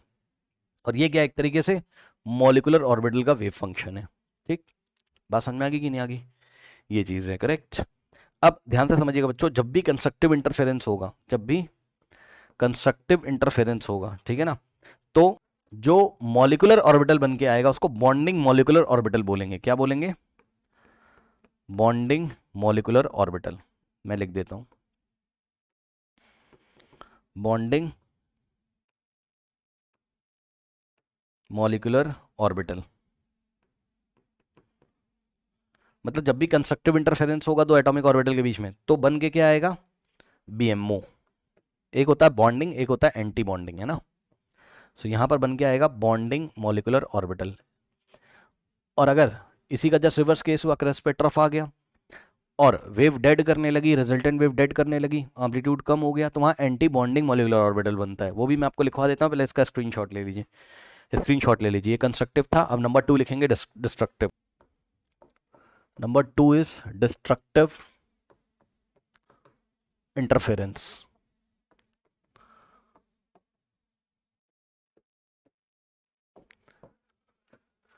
डिस्ट्रक्टिव इंटरफेरेंस कब होगा बच्चों? When electron wave, when electron wave superimpose या superpose in different phase. Different phase का मतलब क्रेस्ट के ऊपर ट्रफ आएगा, in different phase. Okay, no, तो इसको हम क्या बोलेंगे? Destructive, DI, destructive interference. और जब भी डिस्ट्रक्टिव इंटरफेरेंस होगा तो जो मॉलिकुलर ऑर्बिटल बन के आएगा उसको आप बोलोगे एंटी बॉन्डिंग मॉलिकुलर ऑर्बिटल। क्या बोलेंगे इसको हम? Anti bonding molecular orbital. Anti bonding molecular orbital, correct. So anti bonding molecular orbital. Okay, now अब यदि आप इसको डायग्राम से दिखाना चाहते हो तो इस तरीके से दिखाएंगे। नाउ ध्यान दीजिए जरा, देखिए ये आपका फर्स्ट एटम का वेव है, मतलब फर्स्ट एटॉमिक ऑर्बिटल है, ये आपका एटॉमिक ऑर्बिटल का वेव है। और ये आपका दूसरा मैं बना रहा हूँ, और दूसरे का मतलब है, थोड़ा ध्यान देना, फेज में नहीं होना चाहिए, है ना। ये आपका साइन बी दूसरे एटम का क्या है? एटॉमिक ऑर्बिटल है। दोनों का सुपर पोजिशन होगा, ध्यान से चेक करो। अब देखो यहाँ देखो क्रेस्ट है, लेकिन इसी के जस्ट नीचे क्या है? ट्रफ है। तो क्रेस्ट पे ट्रफ आ रहा है, यानी कि जो रिजल्टेंट आएगा इस बार इसको साइन ए माइनस साइन बी से दिखाया जाएगा। पिछली बार प्लस लगा था क्योंकि एक तरीके से एडिशन हो रहा था वेक्टर का, ऐसे समझो। अब वेक्टर का सब एडिशन अभी भी हो रहा है वेक्टर का, रिजल्टेंट कम आ रहा है, इसलिए साइन ए माइनस साइन बी, ठीक है। ये जो वेव आएगी रिजल्टेंट डेड हो जाएगी। ये देखिए एम्पलीट्यूड कितना कम हो गया, और ये बन गया आपका क्या? एंटी बॉन्डिंग मोलिकुलर ऑर्बिटल का वेव फंक्शन। ठीक है, बात समझ में आ गई कि नहीं आ गई? तो इसको भी आप नोट कर लीजिए। अब हम आगे बढ़ते हैं। अब देखो, अब आप एक केमिस्ट्री के स्टूडेंट हो या फिजिक्स के स्टूडेंट हो, तो ये देखिए, ये जो बॉन्डिंग मॉलिकुलर ऑर्बिटल बन के आया या एंटी बॉन्डिंग मॉलिकुलर ऑर्बिटल बन गया है, सीधे शब्दों में बोलें तो दो एटॉमिक ऑर्बिटल के सुपर पोज करने से, दो एटॉमिक ऑर्बिटल के या दो से ज़्यादा एटॉमिक ऑर्बिटल के सुपर पोज करने से जो मॉलिकुलर ऑर्बिटल यहाँ पर बनेगा, उस मॉलिकुलर ऑर्बिटल को क्या बार बार आप वेव फंक्शन से ऐसे ग्राफ बना के दिखाएंगे, या आप कोई आसान तरीका निकाल सकते हैं? तो जवाब है आसान तरीका हम निकालेंगे। हम स्टूडेंट हैं केमिस्ट्री के या फिजिक्स के, तो हम इसको अच्छी तरीके से एक तरीका बनाएंगे, एक डायग्राम बनाएंगे, जिससे कि हमें बार बार ये वेव्स वगैरह ना बनानी पड़े, ठीक है ना। जिस डायग्राम को हम क्या बोलेंगे? मॉलिकुलर ऑर्बिटल डायग्राम, या आप इसको बोल सकते हो कि मॉलिकुलर ऑर्बिटल का रिप्रेजेंटेशन किस तरीके से करते हैं। तो रिप्रेजेंटेशन,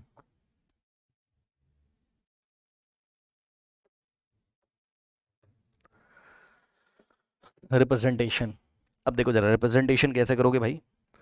खुद ध्यान लगाइए, देखिए यहाँ से एक एटॉमिक ऑर्बिटल आया और दूसरा एटॉमिक ऑर्बिटल यहाँ से आया, एक एटॉमिक ऑर्बिटल ये, एक एटॉमिक ऑर्बिटल ये, दो एटॉमिक ऑर्बिटल आए, ठीक है ना। ये एटॉमिक ऑर्बिटल है आपका और ये आपका दूसरा एटॉमिक ऑर्बिटल है। क्या होगा, दोनों का सुपरपोजिशन होगा, मॉलिक्यूलर ऑर्बिटल बनेगा। ठीक, ध्यान से समझिए, इस डायग्राम का मीनिंग समझिए। ये एटॉमिक ऑर्बिटल यानी कि एक वेव ये आ रही है, दूसरी वेव ये आ रही है, दोनों सुपर इम्पोज होंगी या सुपरपोज होंगी, और यहाँ पर देखो, यहाँ पर क्या बनेगा, ये मॉलिक्यूलर ऑर्बिटल बन गया। सर दो क्यों दिखाएं, दो मॉलिक्यूलर ऑर्बिटल क्यों दिखाएं? तो जवाब है कि दो मॉलिक्यूलर ऑर्बिटल इसलिए दिखाएं क्योंकि एक बॉन्डिंग वाला बनता है, एक एंटी बॉन्डिंग वाला। खुद सोचो ना भाई, कि दो वेव्स आ रही, क्या पता दोनों प्रोबेबिलिटी ना, क्या पता कंस्ट्रक्टिव इंटरफेरेंस हो जाए तो बॉन्डिंग मॉलिक्यूलर ऑर्बिटल बनेगा, और डिस्ट्रक्टिव इंटरफेरेंस होगा तो एंटी बॉन्डिंग मॉलिक्यूलर ऑर्बिटल बनेगा। तो यदि आप चाहें, ठीक, तो यहाँ पर एक, चलो पहले इसको कंप्लीट कर लेते हैं, फिर मैं आपको लिखवा देता हूँ। जितने एटॉमिक ऑर्बिटल आएंगे उतने ही मॉलिक्यूलर ऑर्बिटल आपके बनेंगे। ठीक, इस बात का भी आपको ध्यान रखना है।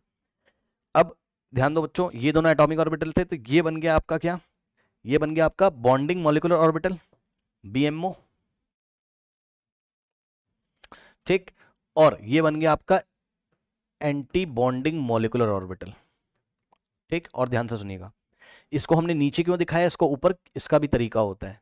जो नीचे है, ठीक है स्टूडेंट्स, जो नीचे है उसकी एनर्जी कम और जो ऊपर है उसकी एनर्जी ज्यादा होती है। ठीक,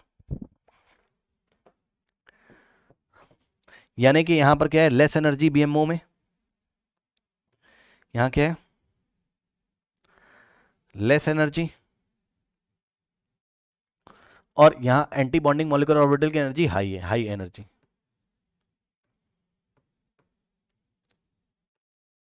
ठीक, अब आप खुद सोचो ना, बॉन्डिंग मॉलिक्यूलर ऑर्बिटल में लेस एनर्जी, कंस्ट्रक्टिव इंटरफेरेंस है ना।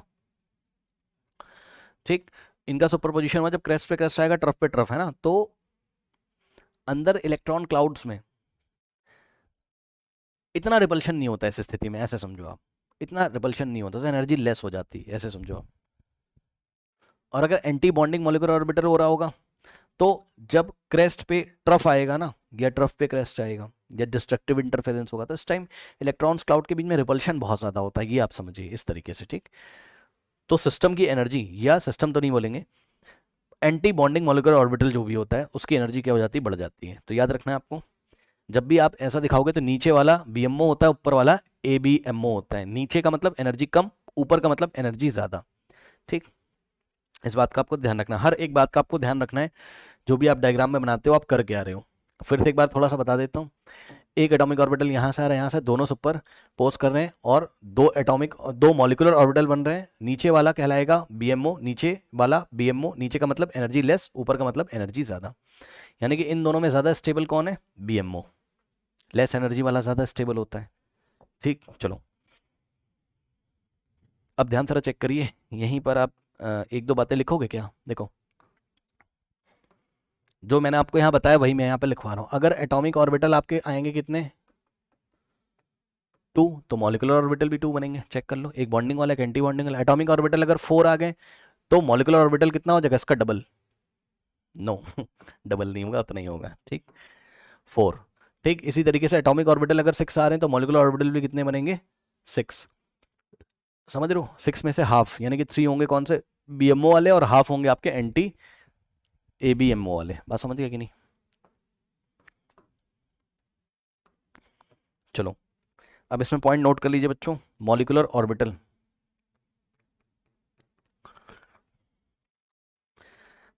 आपका सिग्मा कहलाएगा, पाई कहलाएगा, या डेल कहलाएगा। अभी मैंने बताया था डेल आपको नहीं पढ़ना है, ये मॉलिक्यूलर ऑर्बिटल्स के नाम है एक तरीके से। अब ध्यान सुनो, molecular orbital, sigma molecular orbital कब बनेगा, जब ओवरलैप होगा हेड ऑन। कैसा ओवरलैप होगा, ओवरलैप का मतलब समझ रहे हो, एटॉमिक ऑर्बिटल्स के बीच में एटॉमिक ऑर्बिटल्स के बीच में ओवरलैप, दूसरे शब्दों में बोलें तो एटॉमिक ऑर्बिटल के बीच में सुपर पोजिशन हो रहा होगा। कैसे हो सकता है, हेड ऑन भी हो सकता है और साइडवेज भी हो सकता है, ठीक है ना। तो अगर हेड ऑन हो रहा होगा तो सिग्मा बनेगा, ओवरलैप अगर क्या हो रहा होगा, हेड ऑन, तो क्या बनेगा, सिग्मा बनेगा। इसमें भी दो कंडीशन है, अब हेड ऑन होने दो, कोई दिक्कत नहीं है, लेकिन वेव फंक्शन अगर या वेव्स इस तरीके से सुपर इम्पोज कर रही होंगी कि क्रेस्ट क्रेस्ट पे और ट्रफ ट्रफ पे, तो कंस्ट्रक्टिव होगा, और कंस्ट्रक्टिव में मैंने आपको बताया क्या बनेगा, बीएमओ। यानी कि यहाँ पर दो तरीके के बॉन्ड बन सकते हैं। एक तो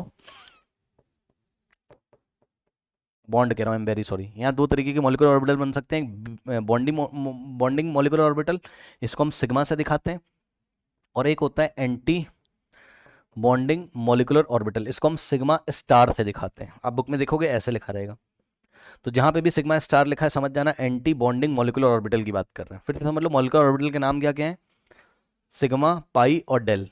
ठीक, ये नाम हमने रख दिए हैं, डेल आपके सिलेबस में नहीं पढ़ना है। तो सिग्मा मॉलिक्यूलर ऑर्बिटल भी दो टाइप का बनेगा, एक सिग्मा बॉन्डिंग मॉलिक्यूलर ऑर्बिटल और एक sigma anti bonding molecular orbital. Sigma bonding वाले को सिग्मा से और एंटी बॉन्डिंग वाले पे स्टार लगा के दिखाते हैं। ठीक, और पाई, पाई आपका कब बनेगा, जब ओवरलैप कैसी होगी, साइडवेज, जब ओवरलैप कैसी होगी आपकी, साइडवेज। ठीक, साइडवेज ओवरलैप में ऐसा होगा। बाकी आप समझदार हो बच्चों, यहाँ पे भी दो तरीके के बनेंगे। कौन कौन सा बनेगा, एक बनेगा पाई जो कि पाई बॉन्डिंग मॉलिक्यूलर ऑर्बिटल को दिखाएगा, और दूसरा बनेगा पाई स्टार जो कि एंटी बॉन्डिंग मॉलिक्यूलर ऑर्बिटल को दिखाएगा। ठीक, इसका आप स्क्रीनशॉट ले लो। अब मॉलिक्यूलर ऑर्बिटल डायग्राम आपको एक दो बना के मैं दिखाता हूँ, फिर इस क्लास को हम एंड करेंगे यहाँ पर। इतना आप अच्छी तरीके से पढ़ के आइएगा जिससे कि नेक्स्ट क्लास में इसको हम आगे कैरी करेंगे। ओके, मॉलिक्यूलर ऑर्बिटल डायग्राम, अब बुक्स में देखोगे तो ये डायग्राम बना रह सकता है, बना रह सकता क्या, बना होगा, और आप इसको इस तरीके से दिखाएंगे। दो लाइन इस तरीके से ड्रॉ कर दी जाती हैं। उसके बाद जस्ट इसी के सामने, ये मैं आपको किसका दिखा रहा हूँ, ये मैं आपको 1s का दिखा रहा हूँ। किसका, 1s का दिखाऊंगा, फिर इसी के साइड में आपको मैं 2s का दिखाऊंगा। ठीक है, बहुत सटीक तो नहीं आया है बट आप समझ जाना। अब देखिए, एक यहाँ पर बना दीजिए और एक यहाँ पर बना दीजिए, ऐसे करके आप बुक्स में देखोगे। अब एक चीज़ देखना ज़रा और थोड़ा ध्यान लगाना, ये 1s का लेवल है। अब ये मैं क्या कर रहा हूँ अभी आपको पता चलेगा, रुक जाओ। और इसको कॉपी करके इसको थोड़ा सा इससे ऊपर दिखाना है, इस लेवल से। ये इसका लेवल था और ये देखिए बच्चों, अब बिल्कुल परेशान नहीं होना है। सबसे पहले 1s का बनाते हैं। तो ये क्या है, ये एटॉमिक ऑर्बिटल है 1s, और ये एटॉमिक ऑर्बिटल है 1s। भाई एक एटम इधर से आ रहा होगा, एक एटम इधर से आ रहा होगा, दोनों सुपर इम्पोज करेंगे तो क्या बनेगा, 1s 1s। अब जब भी s और s ओवरलैप करते हैं तो कौन सा बनता है आपका बताइए, सिग्मा। पाई तो बनेगा नहीं, सिग्मा बनेगा। तो सिग्मा यदि बनेगा तो ये वाला जो बना सिग्मा 1s, और ये वाला जो बना वो बना सिग्मा स्टार 1s। ये क्या बन रहा है, मॉलिक्यूलर ऑर्बिटल। इसी में इलेक्ट्रॉन हम फिल करेंगे नेक्स्ट क्लास में। ये क्या बन रहा है, लिख दिया बस, इसके बॉक्स के अंदर लिखा नहीं जाता, मैं एक बात बता रहा हूँ। ये मॉलिक्यूलर ऑर्बिटल, ये मॉलिक्यूलर, ये कौन सा आपका बॉन्डिंग, और ये कौन सा एंटी बॉन्डिंग। ठीक, ये बॉन्डिंग स्टार वाला एंटी बॉन्डिंग। अब देखो ये 2s का बनाने जा रहे हैं, 2s का बनाने जा रहे हैं। ठीक, अब एक खास बात देखिए आपने, इतना तो आपको पता है कि 1s से ज़्यादा एनर्जी किसकी होती है, 2s की। 1s ऑर्बिटल से या 1s एटॉमिक ऑर्बिटल से ज़्यादा एनर्जी किसकी होती है, 2s की। होती कि नहीं होती। इसलिए मैंने क्या किया, आप गौर करोगे क्या इस बात पे। ये देखिए 1s का जो लेवल था, ये एनर्जी लेवल जो था 1s का, ठीक, 1s के एनर्जी लेवल के सामने से मैंने डॉट डॉट लाइन खींची, यानी कि ये एनर्जी लेवल डॉट डॉट वाला किसका है, 1s का। तो 1s से थोड़ा सा ऊपर उठा के तब आप 2s का दिखाओ, क्योंकि 2s की एनर्जी 1s से ज़्यादा होती है। ठीक, तो ये देखिए, ये आपका एटॉमिक ऑर्बिटल तो है, लेकिन ये एटॉमिक ऑर्बिटल कौन सा है, 2s। ये एटॉमिक ऑर्बिटल तो है, लेकिन कौन सा है ये आपका, 2s। लिख देते हैं, ये किसके लिए दिखाया, 1s के लिए, और यहां पर किसके लिए दिखा रहे हैं, 2s के लिए। थोड़ा सा डायग्राम को क्यों ऊपर उठा दिया है, क्योंकि 2s की एनर्जी, 2s एटॉमिक ऑर्बिटल की एनर्जी 1s से ज्यादा होती है, इसलिए ये भी ऊपर उठ गया एटॉमिक ऑर्बिटल भी, इस रेफरेंस लाइन से। आई थिंक आपको बात समझ में आई होगी। अब फिर से s और s आ रहा है, तो बताइए क्या बनेगा, क्या बनेगा आपका, s और s हेड ऑन ओवरलैपिंग करते हैं, आपको पता है। ये साइड ओवरलैप तो कभी कर नहीं सकते, तो सिग्मा ही बनेगा, यानी कि बनेगा सिग्मा 2s। ओके, और ऊपर बनेगा क्या, सिग्मा स्टार 2s। ठीक, ये आपका मॉलिक्यूलर ऑर्बिटल है, ये भी आपका मॉलिक्यूलर ऑर्बिटल है। हालांकि इसके अंदर ऐसे लिखा नहीं जाता है, जैसे आपको समझाने के लिए बोल दिया, लिख दिया। इसके अंदर इलेक्ट्रॉन फिल करेंगे, ठीक है ना। अभी आगे क्लासेस में आप देखोगे। स्टार का मतलब एंटी बॉन्डिंग, और ओनली अगर स्टार मतलब नहीं लगा है तो bonding. Bonding molecular orbital, anti bonding molecular orbital. Okay, इसका स्क्रीनशॉट ले लीजिए, फिर मैं आपको और दिखा देता हूँ। ये मैंने आपको 1s 2s का दिखाया, अब मैं पी का आपको दिखा देता हूँ, पी का, पी ऑर्बिटल का। इसकी आप प्रैक्टिस अच्छी तरीके से कर लीजिएगा। और 2p का देख लेते हैं। और 2p, ये वाला लेवल इसके जस्ट सामने आना चाहिए। अब 2p में आपके 3 ऑर्बिटल्स होंगे। कौन से? 2px, 2py, 2pz। ये आपका 2p है, जिसमें से ये वाला क्या है? px, ये वाला py और ये वाला pz। ठीक, ये आपका 2p है, ये px, ये py और ये pz। ध्यान से सुनिएगा बच्चों, ध्यान से सुनिएगा। देखिए, एक एटम इधर से आ रहा है, एक एटम इधर से, तो इस एटम का 2p और इस एटम का 2p, ये ऐसे करके आ रहे हैं। ठीक, अब देखो ऑर्बिटल्स कितने, 1 2 3 4 5 6, 6 हैं। 6 एटॉमिक ऑर्बिटल, 6 एटॉमिक ऑर्बिटल हैं, तो 6 मॉलिक्यूलर ऑर्बिटल बनेंगे। 6 एटॉमिक ऑर्बिटल हैं तो 6 मॉलिक्यूलर ऑर्बिटल बनेंगे। तो इसको हम बना देते हैं। बनाने से पहले एक बात मैं आपको बताता हूँ, ठीक, ध्यान से सुनिएगा जरा। देखिए, आपके मन में एक बात और आ रही हो, कौन किसके साथ ओवरलैप करेगा, तो ध्यान सुनो। ये पीजेड बाय कन्वेंशन, नोट करिए, बाय कन्वेंशन ऐसा माना गया, आपको भी मानना है, बाय कन्वेंशन, मतलब पुराने जमाने से मानते चले आ रहे हैं, आपको मानना है क्या? सिग्मा किससे बनेगा? जब z एक्सेस के अलोंग ओवरलैपिंग होगी हेड ऑन, जब z एक्सेस के अलोंग ओवरलैपिंग होगी हेड ऑन, और होगी किसकी? pz की। जब pz की ओवरलैपिंग होगी तो आपका सिग्मा बनेगा, ये आपको मान के चलना है। सुन लिया? ये आपको मान के चलना है, जब pz की ओवरलैपिंग होगी तो सिग्मा बनेगा। बाकी px और py साइडवेज ओवरलैप करेंगे, px and py will do sideways overlap।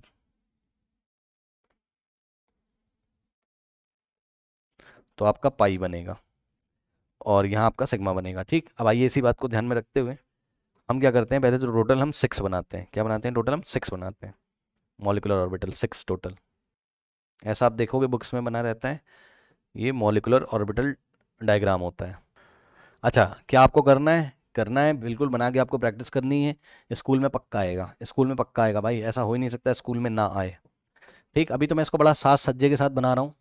जब मैं इसमें इलेक्ट्रॉन फिल करूंगा ना नेक्स्ट क्लास में, मैं जल्दी जल्दी बनाऊंगा, फिर मैं इतना सजाऊंगा नहीं इसको। ठीक है ना, अभी तो मैं दिखा रहा हूँ कि आपको साफ साफ दिखाई पड़ा। अच्छा, एक चीज़ और याद रखिएगा, देखो जब भी 2p के साथ करो तो ऐसे याद रखो, नीचे एक डब्बा बनाना है, फिर 2 डब्बे, फिर 2 डब्बे, फिर एक डब्बा, 1 2 2 1, ऐसे याद कर लो। ठीक, नीचे एक डब्बा यानी कि 1 मॉलिक्यूलर ऑर्बिटल, फिर 2 डब्बे यानी कि 2 मॉलिक्यूलर ऑर्बिटल, फिर 2 डब्बे यानी कि 2 मॉलिक्यूलर ऑर्बिटल, फिर एक डब्बा, ऐसे याद करिएगा इसको। अब ध्यान सुनो, ये जो एक डब्बा तुमने बनाया है, अब खुद दिमाग लगा लेना, ये वाला pz और ये वाला pz है ना, pz और pz क्या कर रहे होंगे? Head on. ये क्या कर रहे होंगे? दोनों हेड ऑन। तो आपका सिग्मा बन रहा होगा। कहने का मतलब है, ये जो सिंगल आपने मॉलिक्यूलर ऑर्बिटल दिखाया है, ये आपका सिग्मा वाला है भाई। मॉलिक्यूलर ऑर्बिटल आपके 2 तरीके के थे, याद है? मतलब जो आपको पढ़ने होते तो 3 तरीके, डेल वाला पढ़ना नहीं है, सिग्मा पढ़ना था भाई। सिग्मा कब होगा? हेड ऑन, और हेड ऑन हमने बाय कन्वेंशन किसको माना है? बताइए, जेड एक्सेस के अलॉन्ग जब pz आएंगे तो क्या होगा? हेड ऑन ओवरलैप होगा, और कौन सा बनेगा? आपका सिग्मा। ठीक, तो ध्यान से सुनिएगा, ये जो एक डब्बा यहाँ दिखाई पड़ रहा है, ये है आपका क्या? सिग्मा। और नीचे हम क्या लिखेंगे? 2pz। समझ रहे हो? क्योंकि 2p क्यों? क्योंकि 2p ऑर्बिटल लिया। ठीक, और z क्यों? क्योंकि pz ने क्या किया होगा? Head on overlap. ठीक, तो ये अगर सिग्मा 2pz है तो ये वाला क्या है भाई? ये बॉन्डिंग वाला, तो इसका एंटी बॉन्डिंग यहाँ बैठा होगा, sigma star 2pz, sigma star 2pz, sigma star 2pz। ठीक, अब ध्यान से सुनिएगा, यहाँ पर आपने 2 दिखाए हैं। ठीक, यहाँ पर आपने 2 दिखाए, यहाँ पर आपने 2 दिखाए, तो ये जो 2 दिखाए हैं मॉलिक्यूलर ऑर्बिटल, ये कौन से होंगे? पाई वाले होंगे। यानी कि क्या आप समझ सकते हो, जब ये वाला px के साथ कर रहा होगा, समझो जरा, px के साथ जब कर रहा होगा साइडवेज ओवरलैप, तो बनेगा 2px, वो भी कौन सा वाला? पाई वाला। तो यहाँ हम लिखेंगे ये वाला, ये बना पाई 2px। ठीक, और ध्यान सुनो, अगर पाई 2px यहाँ बना बॉन्डिंग मॉलिक्यूलर ऑर्बिटल, तो इसका एंटी बॉन्डिंग बना होगा यहाँ, तो ये बनेगा पाई स्टार 2px। और स्टार वाले का एनर्जी इससे ज़्यादा है, और ये एक्सपेरिमेंटल डेटा है जो हमने ऐसा बनाया हुआ है, इसलिए हमने 1 2 2 है ना, अभी आपको पूरा समझ में आएगा, रुक जाओ। तो px का px के साथ देख लिया, सबसे पहले pz का pz के साथ देखा, यहाँ पे pz का pz के साथ, pz का pz के साथ, एक बना बॉन्डिंग, एक बना एंटी बॉन्डिंग। फिर px का px के साथ साइडवेज ओवरलैप में पाई 2px और पाई स्टार 2px। अब py का py के साथ साइड ओवरलैप होगा, फिर भी पाई बनेगा, तो ये वाला जो है ये बन गया पाई 2py, और इसी का एंटी बॉन्डिंग बनेगा पाई स्टार 2py। और ध्यान सुनो, यहाँ मैं इक्वल लगा रहा हूँ, यहाँ मैं इक्वल लगा रहा हूँ। अब पूरी कहानी जरा समझ लीजिए, यहाँ मैंने इक्वल लगा दिया है, ध्यान से समझिए। देखिए, इक्वल का मतलब होता है पाई स्टार 2px और पाई स्टार 2py की एनर्जी लगभग इक्वल होती है, इन दोनों की मॉलिक्यूलर ऑर्बिटल की एनर्जी इक्वल है। अब मॉलिक्यूलर ऑर्बिटल के नाम है यार, नाम है, क्यों परेशान हो रहे हो, पाई स्टार 2px और पाई स्टार 2py, ठीक। यहाँ पे देखिए पाई 2px और पाई 2py, ये मॉलिक्यूलर ऑर्बिटल के नाम है, इन दोनों की एनर्जी सेम होती है, ठीक।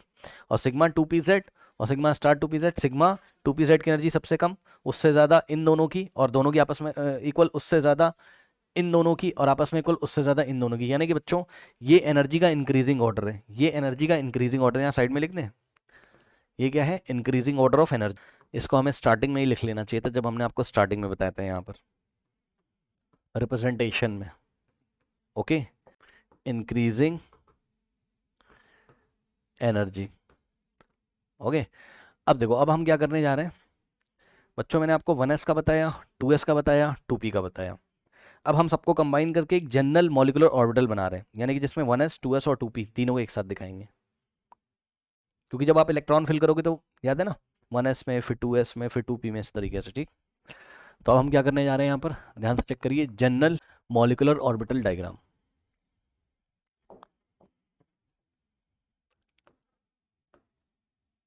General molecular orbital diagram.